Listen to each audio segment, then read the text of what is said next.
नमस्कार, स्वागत है आज के इस नई वीडियो में। दोस्तों, बिहार में बहार है, नौकरी का बौछार है। जी हाँ दोस्तों, ऐसा हम क्यों बोल रहे हैं? क्योंकि दोस्तों बिहार में अलग अलग डिपार्टमेंट के अंतर्गत अलग अलग पद पे बहाली को लेकर आवेदन लिए जा रहे हैं। लेकिन हाल ही फिलहाल में यानी कि 2 फरवरी 2026 के डेट में एक नई भर्ती निकाली गई थी बिहार पुलिस के द्वारा, जिसमें हम आपको वीडियो बनाकर जानकारी दिए थे असिस्टेंट सब इंस्पेक्टर के यानी एएसआई के पद पे, जो कि 462 पद पे बहाली निकाली गई थी।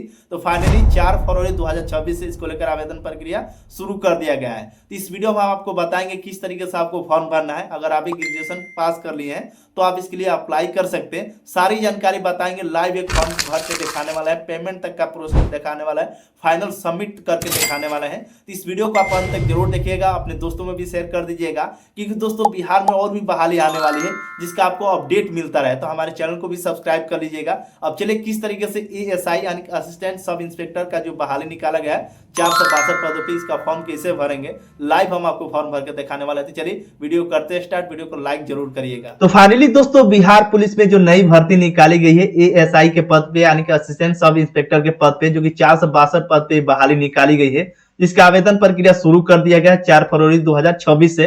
तो किस तरीके से आपको फॉर्म भरना है पूरी जानकारी समझेंगे। लाइव हम आपको एक फॉर्म भरकर दिखाने वाले हैं। इस वीडियो को आप अंत तक जरूर देखिएगा। अगर आप एक गलतियां कर देते हैं तो हो सकता है कि आपका फॉर्म रिजेक्ट कर दिया जाए। तो आपको कुछ भी गलतियां नहीं करना है। इस पेज पे आने के लिए सिंपली आपको करना है कुछ नहीं, गूगल पे चला आना है, सर्च करना है राजबिहार.com। ये वेबसाइट आ जाएगा फर्स्ट में, इस पे आपको क्लिक कर देना है।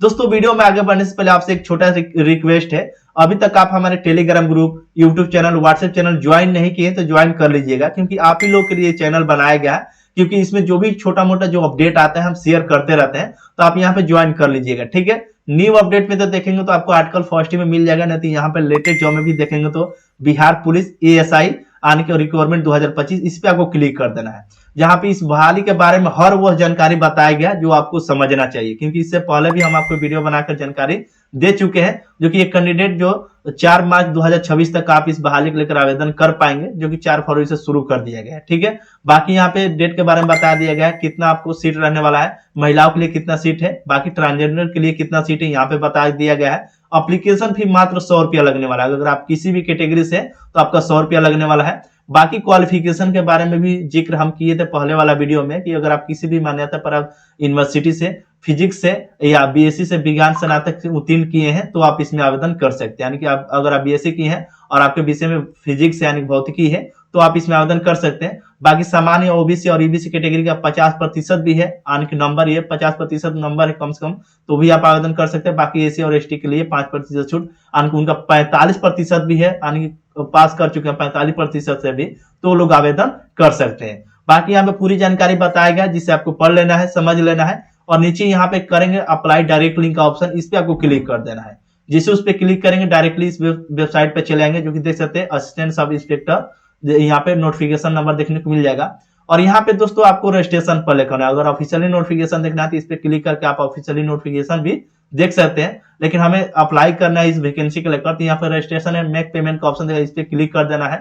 यहाँ पे कुछ टर्म्स कंडीशन है, अगर आप पढ़ना चाहते हैं जिसे हिंदी में करके तो आप हिंदी में भी पढ़ सकते हैं, जहाँ पे ये पूरी जानकारी बताया गया कि क्या क्या आपको उम्र के बारे में बताया गया, कितना महिलाओं का हाइट वगैरह सारा चीज, आयु मापदंड के बारे में बताया गया, पुरुष के लेकर कैटेगरी वाइज बताया गया, तो आप देख लीजिएगा, ठीक है। नीचे आएंगे, इस पे टिक आउट करेंगे, proceed to registration and payment का ऑप्शन दिखाई दे रहा है, इस पे आपको क्लिक कर देना है। जहां से आपको अपना फर्स्ट नेम डालना है, मिडिल नेम डालना है, सर नेम डालना है। जैसे कि मान लीजिए बहुत से ऐसे कैंडिडेट का नाम हो जाता है यहाँ पे, जैसे डाल देते हैं जैसे कि राम भरत कुमार, तो बीच में डालेंगे राम, बीच में डालेंगे भरत और लास्ट में कुमार डालेंगे। बहुत से ऐसे कैंडिडेट का नाम होता है लाल बाबू कुमार, तो यहाँ फर्स्ट में डालेंगे लाल, बीच में डालेंगे बाबू, लास्ट में डाल देंगे कुमार। बहुत से ऐसे कैंडिडेट का हो जाता है सिर्फ रहता है रोहित कुमार, तो यहाँ फर्स्ट में डालेंगे रोहित और लास्ट में डाल देंगे कुमार। यहाँ पे रोहित और कुमार लिख देना। बाकी एप्लीकेंट का यहाँ पे नेशनलिटी आपको इंडिया रखने देना है, और यहाँ पे अपना मोबाइल नंबर डाल दीजिएगा। मोबाइल नंबर डालेंगे तो वहाँ पे ओटीपी जाएगा, तो मोबाइल नंबर डाल दीजिएगा। बाकी यहाँ पे ईमेल आईडी डाल देना है। अब यहाँ बोला गया क्या बिहार का आप निवासी हैं, तो यस करेंगे। यहाँ पे यस जैसे करेंगे तो यहाँ पे कैटेगरी चुनने का ऑप्शन आ जाएगा, ठीक है। अगर वहीं पे नो कर देंगे अदर स्टेट से हैं तो आप जनरल से फाइट करेंगे, ठीक है। बाकी यहाँ पे अपना मेल फीमेल चुनना पड़ेगा। तो हम बिहार से फॉर्म में भरें तो बिहार चयन करेंगे। बाकी कौन से कैटेगरी है आप अपना कैटेगरी चयन करेंगे।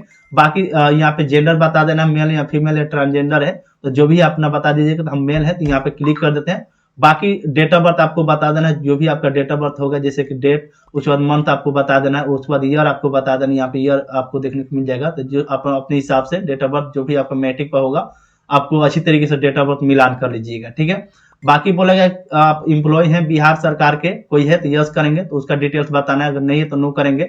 अगर एक सर्विसमैन है तो यस करेंगे, नहीं तो नो करके प्रोसीड का ऑप्शन पर आपको क्लिक कर देना है। दोस्तों जैसे प्रोसीड के ऑप्शन पे क्लिक करेंगे, यहाँ पे आपका नाम, आपका नेशनलिटी, आपका ईमेल आईडी यहाँ पे आपको देखने को मिल जाएगा सारा डिटेल। तो एक बार डिटेल्स मिलान कर लीजिएगा कि सारा डिटेल्स सही है ना। अगर कुछ गलत है तो आप बैक जाकर सुधार कर लीजिएगा यहाँ पे एडिट एप्लीकेशन डिटेल्स में। अगर सही है सारा चीज तो आपको इस पे टिक आउट करके ये जो कैप्चा दिखलाई दे रहा है आपको इसमें कैप्चा अच्छी तरीके से भर देना, जिस तरीके से आपका कैप्चा आएगा आपके देखने को अलग मिलेगा, हमारे केस में अलग है। यहाँ पे कैप्चा डालकर मेक पेमेंट का ऑप्शन पे क्लिक करेंगे, इस पे क्लिक कर दीजिएगा, ठीक है।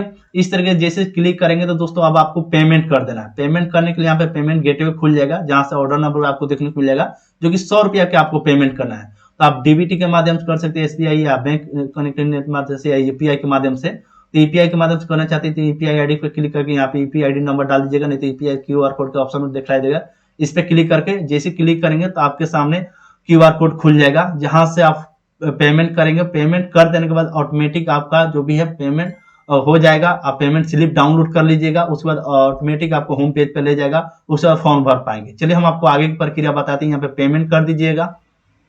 दोस्तों पेमेंट कर देने के बाद आपका जो भी है पेमेंट कर देंगे, जिससे रीडायरेक्ट हो जाएंगे होम पेज पे। तो पेमेंट कर देने के बाद यहाँ पे भी आ सकते हैं, जहां से आप जिसमें मोबाइल नंबर डाला होगा मोबाइल नंबर डाल के अपना डेट ऑफ बर्थ डाल दीजिएगा, और कैप्चा जो जिस तरीके से दिखलाई दे रही है कैप्चा, आपको अच्छी तरीके से इस कैप्चा को भर देना है, उसका सबमिट का ऑप्शन आपको क्लिक कर देना है। तो दोस्तों जैसे सबमिट का ऑप्शन में क्लिक करेंगे इस तरीके से आप आ जाएंगे। अब आपको यहाँ पे आपका रजिस्ट्रेशन नंबर दिखलाई देगा, और यहाँ पे कुछ डिटेल्स दिखलाई देगा, जो कि एप्लीकेशन डिटेल्स होगा, आपका date of birth, male female, कौन से कैटेगरी से, आपका ईमेल आईडी, मोबाइल नंबर, ये सारा डिटेल्स दिखलाई देगा। अगर आपको यहाँ से proceed to fill application form का जो ऑप्शन दिखलाई दे रहा है, इस पे आपको क्लिक कर देना है, क्योंकि आप लोगों तो पेमेंट कर दिया है, अब आपको फॉर्म फिलअप करना है। तो यहाँ पे बोला गया है कि are you ready with the educational details, address detail. तो आप अपना फॉर्म भरना चाहते हैं तो ओके का ऑप्शन में क्लिक करेंगे। इस तरीके से जैसे ओके का ऑप्शन में क्लिक करेंगे इस तरीके से डिटेल्स आएगा, अच्छी तरीके से पे टिक आउट करके प्रोसीड स्टेशन में ये सारा चीज मिल जाएगा। अब यहाँ पे आपको अपना फादर्स नेम डालना है, जो भी आपका फादर्स नेम होगा फादर्स नेम डाल दीजिएगा। मदर्स नेम आपको डाल देना है, जो भी आपका मदर्स नेम होगा। आपने शादी कर लिया है, यानी कि मैरिड है या अनमैरिड है, तो आप अपना बता दीजिएगा। तो हमारे केस में अनमैरिड है। अब आपको यहाँ पे सेलेक्ट आइडेंटिटी कार्ड के तौर पे आप क्या देना चाहते हैं, यानी कि जो भी आप कार्ड के तौर पे, जैसे Aadhaar card, voter ID card, pan card, passport, driving licence, ration card, birth certificate. तो हमारे केस में हम आधार कार्ड दे रहे हैं आइडेंटिटी कार्ड के तौर पे। तो हम आधार कार्ड को देकर यहाँ पे आधार नंबर लिख देते हैं, जो भी आपका आधार नंबर होगा यहाँ पे आधार नंबर लिख दीजिएगा। अब यहाँ पे बोला गया दोस्तों आधार नंबर दे दीजिएगा। उसके बाद यहाँ पे बोला गया कि आइडेंटिफिकेशन मार्क, यानी कि आपके चेहरे पे काटा का, तिल वगैरह का कुछ निशान है तो यहाँ पे आपको लिख देना है। बाकी यहाँ पे बोला गया क्या आप फ्रीडम फाइटर हैं तो यस करेंगे, नहीं है तो नो करेंगे, ठीक है। अगर यस होंगे तो उसके जानकारी बताना है, पोता है, पोती है, नाती है या नातनी है, वो आपको बताना है। उनका सर्टिफिकेट नंबर है, उसके बाद डेट ऑफ बर्थ यहाँ पे डाल दीजिएगा, कब वो इश्यू किया गया था, अगर फ्रीडम फाइटर के पोता पोती है तो, ठीक है। नहीं है तो नो करेंगे। अब यहाँ पे बोला गया कि एजुकेशन क्वालिफिकेशन डिटेल, तो आपको यहाँ पे मैट्रिक का डिटेल्स बताना है, कौन से बोर्ड से किए हैं, name of the university institute. तो आपको अगर मैट्रिक किए हैं बिहार बोर्ड से, बीएससीबी बोर्ड पटना लिखेंगे।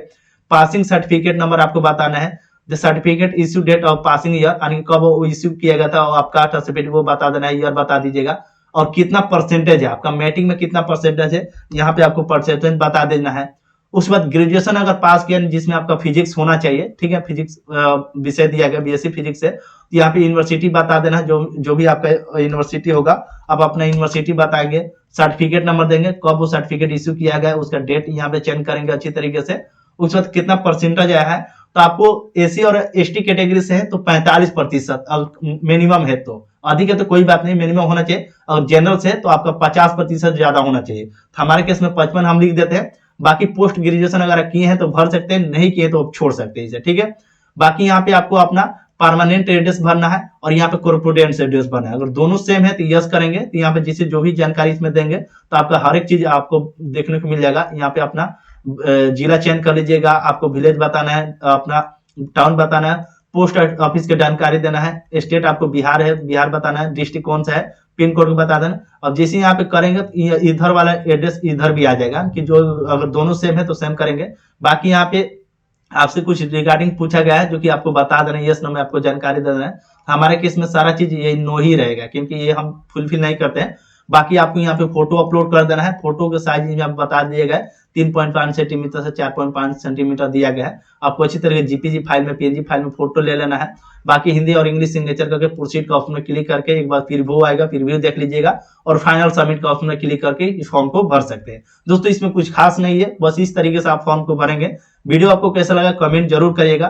फोटो सिग्नेचर अपलोड कर देना है। अगर आपको फोटो सिग्नेचर रिसाइज करना है तो यहाँ पे इमेज रिसाइजर का एक टूल आ जाएगा, इमेज रिसाइजर, जिस पे क्लिक करेंगे फर्स्ट वाला PI7 इमेज टूल का ऑप्शन, इस पे क्लिक करके आप अपना इमेज रिसाइज कर सकते हैं। तो इस टूल के माध्यम से बहुत सारा आपको काम देखने को मिल जाएगा, जैसे पिक्सल में, mm में, सेंटीमीटर में। तो यहाँ पे जो भी सेंटीमीटर में मांगा जाए, जैसे सेंटीमीटर में मांगा जा रहा है तो सेंटीमीटर में ऑप्शन पे क्लिक कर दीजिएगा। इमेज आपको ले लेना है अपने फाइल से। उसके बाद कितना केबी में मांगा जा रहा है, केबी चलकर रिड्यूस साइज करके अपना फोटो अपलोड कर दीजिएगा। इसी तरह सिग्नेचर भी करके प्रोसीड का ऑप्शन में क्लिक करके एक बार प्रीव्यू देकर फाइनल सबमिट कर देंगे। तो यही जानकारी था। चलिए मिलते हैं किसी नेक्स्ट वीडियो में, तब तक के लिए बहुत बहुत धन्यवाद।